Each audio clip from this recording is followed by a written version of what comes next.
What's up, everybody? Happy Sunday. So it's funny when I'm thinking about live streams I'm going to do, I always just think about songs or think about groups that I haven't thought about in a long time, or something that will hit me. It's like, what is something that's musically odd? Because I like to talk about things that don't follow conventional musical things that are just really unusual that you just think are normal until you actually sit down and figure it out. And so I was talking to Aaron earlier, and I talked about this particular song we're going to talk about today. And he doesn't know this because he's 28 and he only knows old jazz tunes. So I always play it. He'll play it over the phone. I'll listen to it, and then I said, check out the chorus of this, and he said, oh, that's weird. Because it's weird in a number of ways. It's weird melodically, it has a modulation, and it's weird rhythmically because it has an odd phrase length. It has an odd bar in there.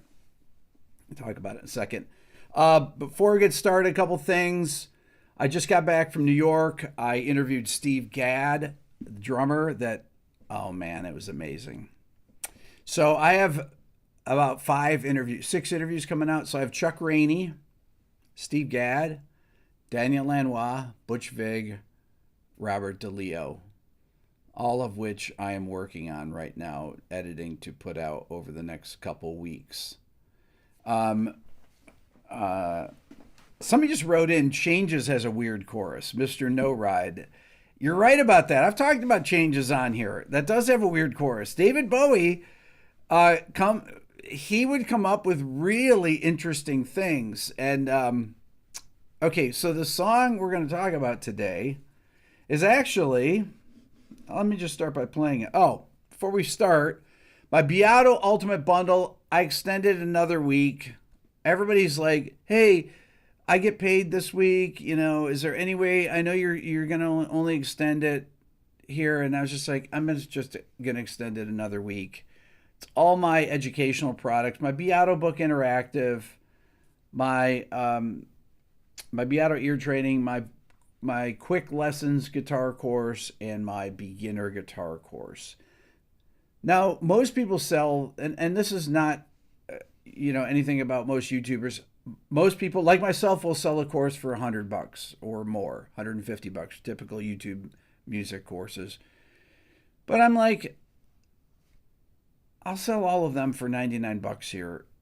This is a deal. I ran it before Christmas, and then I hadn't run it, and I started running it again. And it's just like, I want people just to know about music, and it's easier. It's like I'm looking at $436 off, $99 for 4 courses. It took me some of them years to make.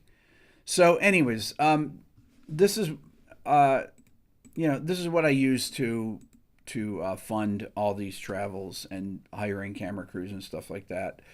But I like to have things that actually will improve your listening ability and your music theory knowledge and things like that, as this will, because this song that I'm going to play you has modulations and everything, and it's a weird song, and it just popped into my head yesterday. This is Mott the Hoople. All the young dudes. But David Bowie wrote and produced it. There's actually a version with David Bowie singing it with Ian Hunter. Don't want to stay alive when you're 25. And when he's stealing clothes from Marks and Sparks, and Freddy's got spots from ripping up the stars from his face. Funky little road race. Right?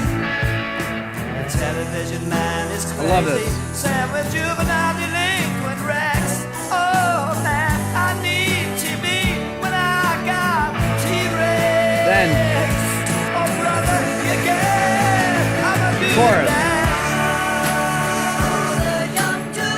Hey, dude. Key change. Where are you? Stand up.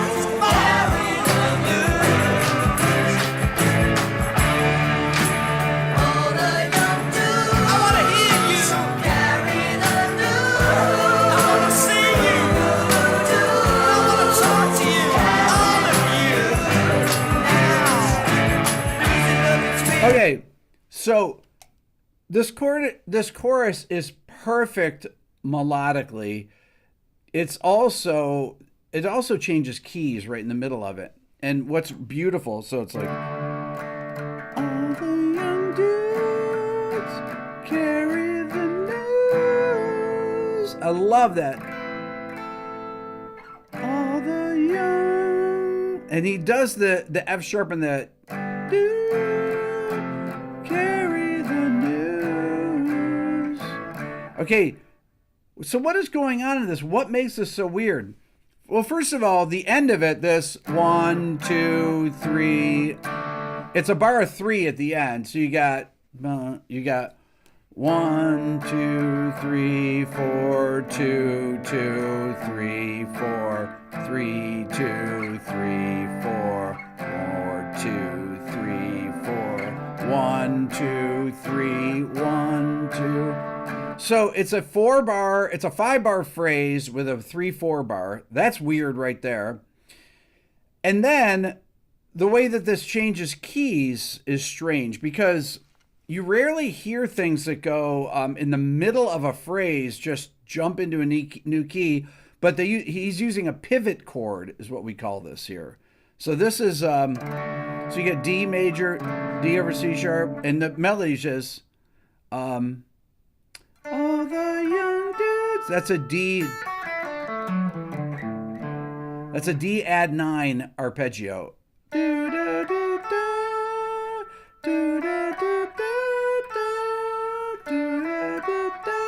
then it goes on C major. I love this. And they have that common tone there. So, this.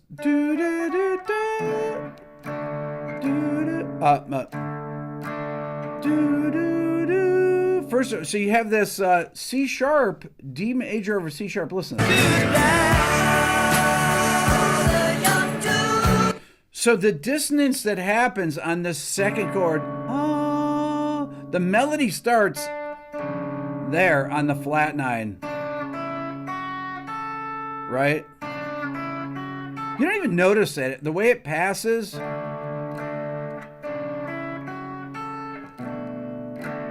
Then he's going to.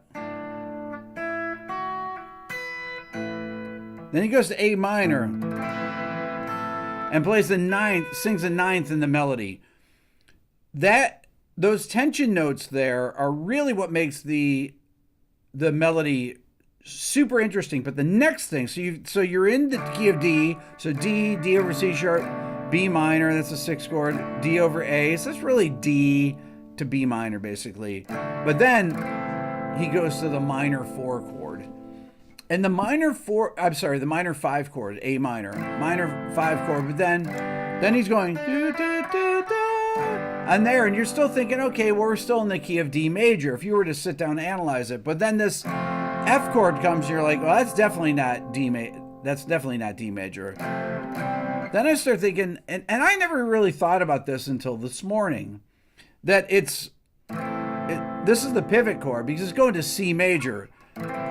6, 5, 4, 1, 5, 1, then 5, 1 in the key of D. And so that there's a turnaround modulation. It's really the most straightforward modulation there.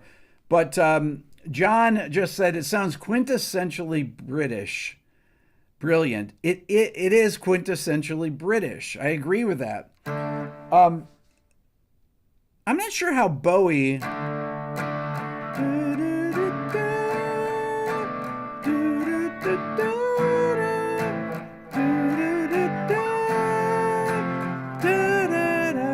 I love that part when it comes down the C major arpeggio there on this C over E chord though, and then that he's got that note, the 6th, then it comes the 3rd, then it becomes the 5th of that chord. Okay, so this song, right, and then the verse part is interesting. It walks down to B minor.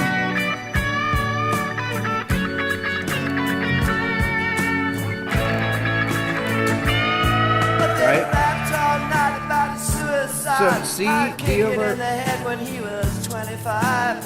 Speed jive. So Don't wanna F sharp stay minor. So alive definitely D. That's a when 6 you're chord. Back to 5 chord. And when he's stealing clothes from Marks and Sparks, and Freddy's got spots from ripping off the stars from his face, funky little boat race. Then I love this. The television man is crazy, Sam with juvenile delinquent Rex. Oh. Okay, so there. So if you're in the key of D, the E minor is the 2 chord. Then this is a 5 of 6 because the 6 chord is B minor. B minor over A, G, 4 chord, 1 chord, 5 chord, and then Ian Hunter sings and goes to the 7th at the very end of the pre-chorus. I need to be when Right here. I got T-Rex. Right here. Oh, brother, you get Love that.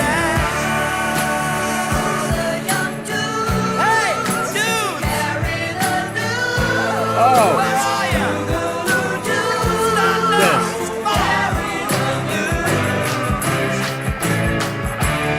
I think that when he says "carry the news," is there's something that goes on there with the melody. There's a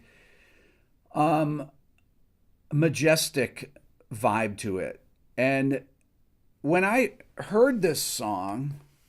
So Bowie produced this. So he, I believe, gave him Suffragette City, and they tried playing it.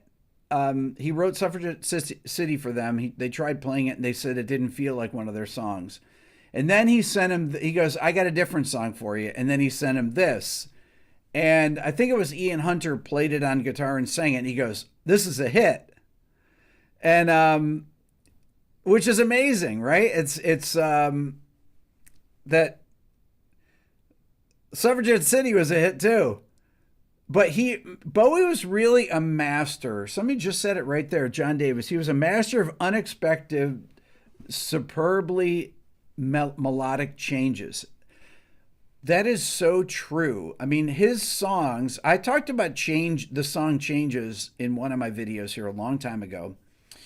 But he has so many songs that have unusual twists in them that that were part of his genius as a songwriter. That that are really uniquely him. Especially these songs in the 70s that he wrote. Somebody wrote on here he was a visionary. If you watch any Bowie interviews, I've talked about this. I don't know if I talked about this on here, but there's this interview with him talking about the internet from 1999 or something. And everything he says about the internet and what it's going to do for music is so right on 20 years before it did. And I wish that Bowie were here because it'd be fascinating to get his perspective on kind of what has happened with music and the internet and things like this, YouTube, for example. It's really, I think about all these people that have passed. We've had a few more, over the last couple of weeks. People have been asking me about videos to make, which I will be making some of those videos, but there's just so many of them. And I've been traveling out of town. And this is why when people write to me, why didn't you make a Wayne Shorter video? Why didn't you make all these different videos? I mentioned it last week. It's so much stuff to kind of, David Crosby, I've gotten a lot of emails about David Crosby, and I mentioned it last week. I will get around to these things, but I have all my interviews are piling up right now. So I was also thinking too that why did I like this as a kid? Yeah, Bowie died right at the beginning of my channel 7 years ago. He did, right when I started my YouTube channel. I think it was 7 years ago, because I started 7 years ago. But I always think about these things like, why did I connect with these songs as a kid? What is it about this? It was the chorus, everything about this chorus. But I never really thought about it until today. Yeah, could I figure out what those chords were by listening to them? Yes, I can. Did I know what key it was in? Yes. Now, this is interesting. I sell an ear training course, right? And the ear training course is based on teaching you how to hear intervals, meaning the distance from one note to the next. Okay, so there are people that have perfect pitch, my son Dylan, for example, that doesn't need to know what the intervals are, even though it's important to know what they are. When I say intervals, if I say, what is the distance from this note to there? It's a half step. Most of you that are on here know that, right? A semitone half step. But from this note to this note is a whole step, then stays on the same note, whole step, whole half step. Okay, this song is easy because it's linear. The bass line is linear and the chord changes are linear. But when it goes at the end of the chorus, it does two. That's a perfect fourth ascending, perfect fourth ascending. Well, it's a perfect fourth ascending, then it goes down a minor third, then up a perfect fourth. Okay, so those are intervals. Those are relationships of one note to the next. Those are things that you can train your ear for. When you've heard me talk about this thing called a vocabulary of recognized sounds, and this is kind of where, as your ear gets better from figuring out things and training it, my perfect pitch program, my Beato Ear Training is relative pitch, but it does things where it teaches you how to hear chords. Like, what is this chord? And you'll have four, possibilities, and it may have maybe a chord like this, and you'll say, well, that's not a straight major chord. I hear something else in that. Is that a sus2? Is that a major 9? Well, that's a major 9 or a major add 9 chord. Okay, and the reason it's not a major 9 implies it has a 7th in it. So that's a major add 9. So if I had those four there, if I had major 9, sus2, major add 9, and major, you'd have to pick out which one it is. So I would say, I know that that's a major add 9 chord because that's in my vocabulary of recognized sounds. When I hear, and those of you that are guitar players out here, in the beginning, this chord here, let me just play it for you. You may not know what chord you're in here, but right there, when I hear that chord, I know that that's an A chord played right there. I can just hear that instantly. So I know, even if I don't know that the first chord is D, as soon as I hear that chord, I know, oh, that's an A chord, because I recognize the timbre of it on the guitar. And the step from perfect pitch to that, this is really fascinating, actually. When you're listening to something like that, you're either doing it intervallically, meaning you're listening for the intervals, and then the chord qualities. Okay, so it's like, why does this melody... So once you learn the progression, then you figure out what the melody is in relation to the chord progression, right? And most of you can just sing the melody. You know what the melody is, so you just need to know what the chords are. So you go like, all the young dudes carry the news. That doesn't take, if you know the song, it's very easy to do that. But if you were to start picking up what the... if you want to know where those notes are for the melody, if you were to play it on the guitar,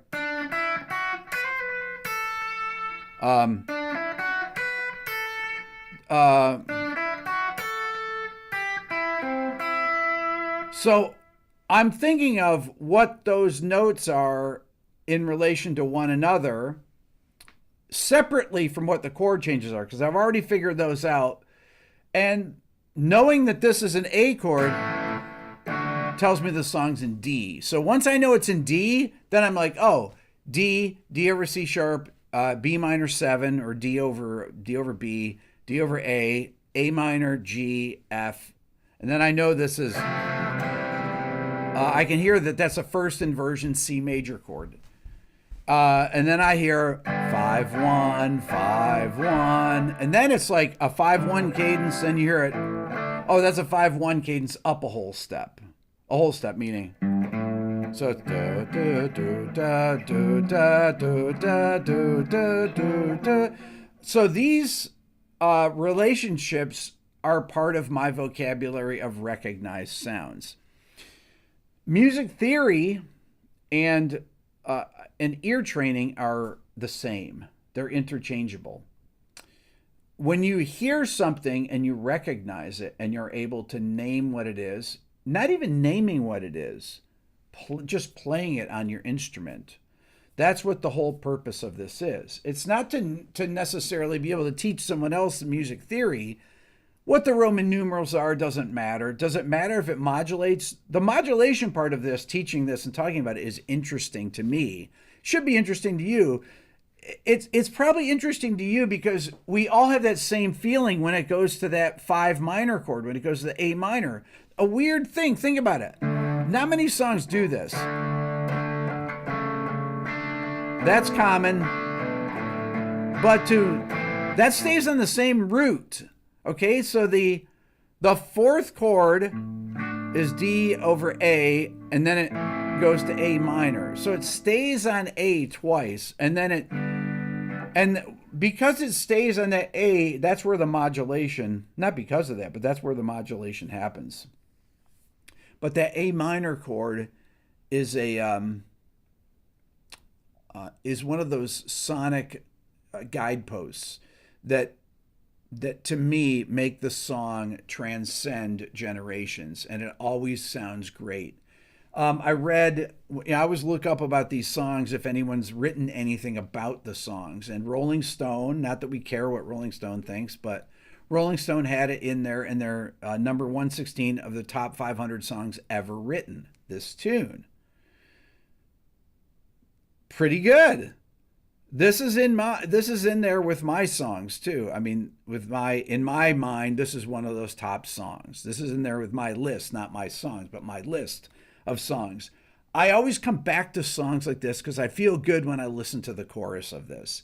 It's so uplifting. I'm gonna play it again. The man is crazy, Sam with juvenile delinquent Rex. Oh man, I need to be great phrasing. I got T-Rex.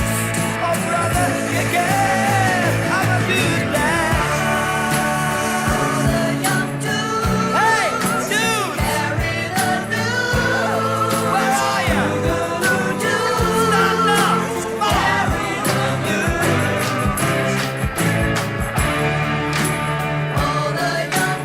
I want to hear you. I want to see you. I want to talk to you. All of you. I love it. The lyrics are amazing. All the ad-libs in the chorus are incredible. This is really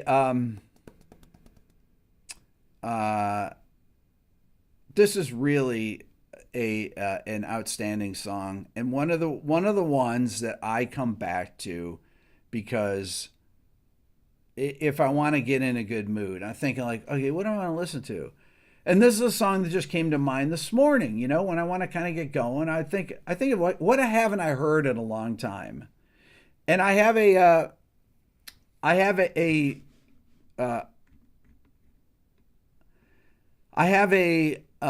list of songs like that I just keep, that I write down. What are songs I'd like to listen to that I haven't heard in a long time? And then I go to that list and listen. Okay, I got a super chat here. Sally, when I buy the bundle, how do I learn the theory in using the ear training course? I am just beginning to learn this stuff.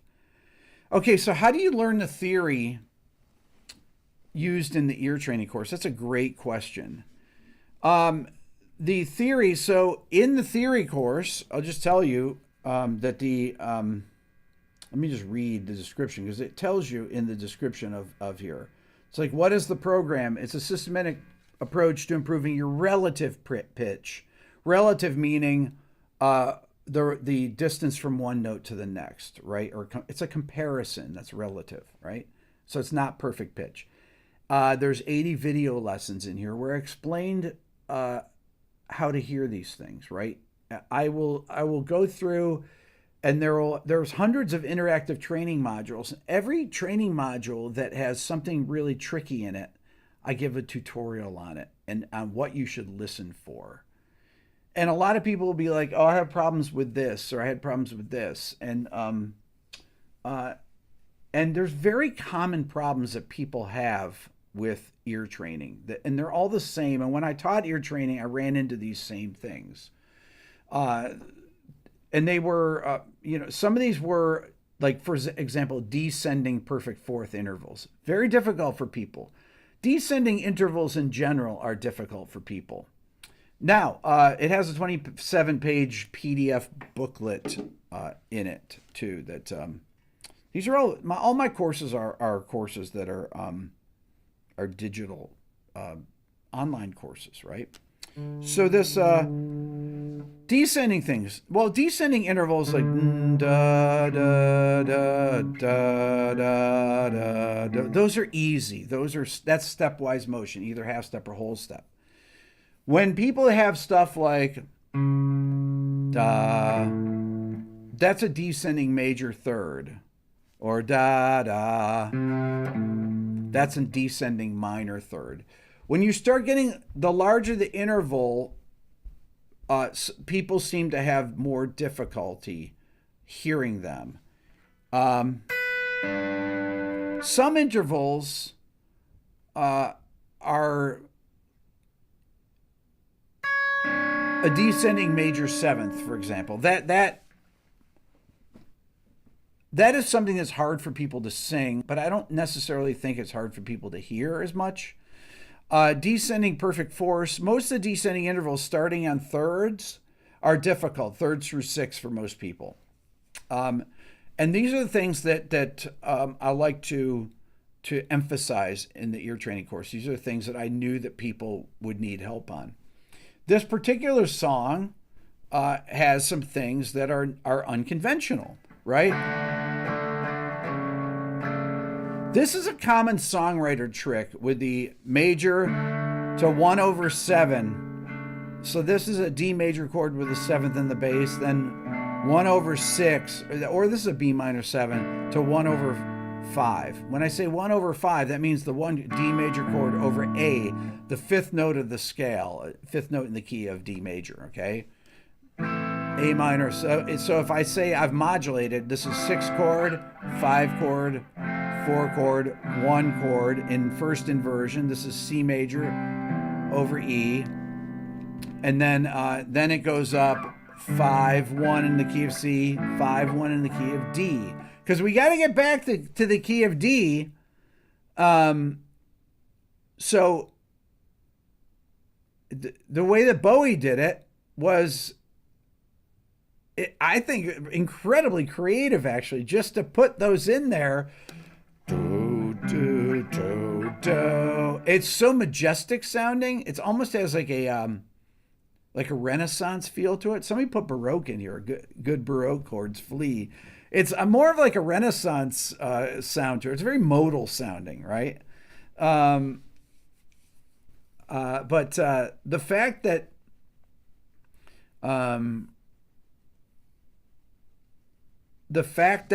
it's,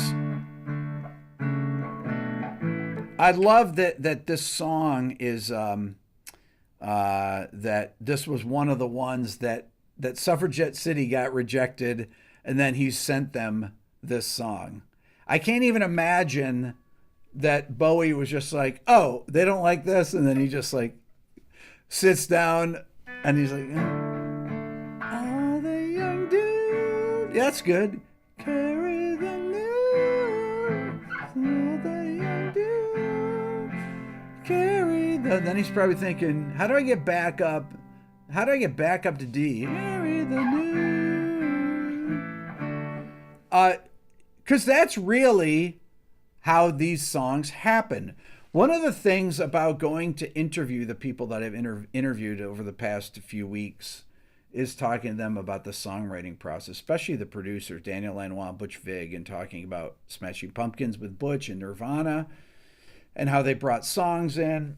Talking with Daniel Lanois about Peter Gabriel and U2 and Willie Nelson, kind of what the difference, and Bob Dylan, what the difference working with these legends. You know, what is it like when these people come in with songs? Do they play them for them? And I just think it's absolutely fascinating how every situation that these guys talk about is different. Every situation is different. Peter Gabriel would go and have the tracks finished and not have lyrics for a long, long time. Songs would go unfinished. And there's a story about Daniel Lanois nailing him. They recorded in a barn at Peter Gabriel's house a lot of the So record, and Daniel talks about how he nailed it using these I don't know, like horse nails or something, whatever they were. He explains it in the video. I haven't. You'll hear him talk about it, but he locks Bowie in, or locks. I'm sorry. Peter Gabriel in because just to make him finish the lyrics. Okay, you got to finish these. We got to finish the record. Fascinating. So this tune, this is one of my go-to songs. Like a queen, but he can kick like a mule. It's a real mean team, but we can love. Oh yes, we can love. There's your A chord again, right? Now when you think about it, if you play guitar, got it off on that revolution stuff. What a drag. You can recognize these chords. Great drum fill there. Gotta raise some cap to bed. Oh, is there concrete all around? Great vocal. Wow.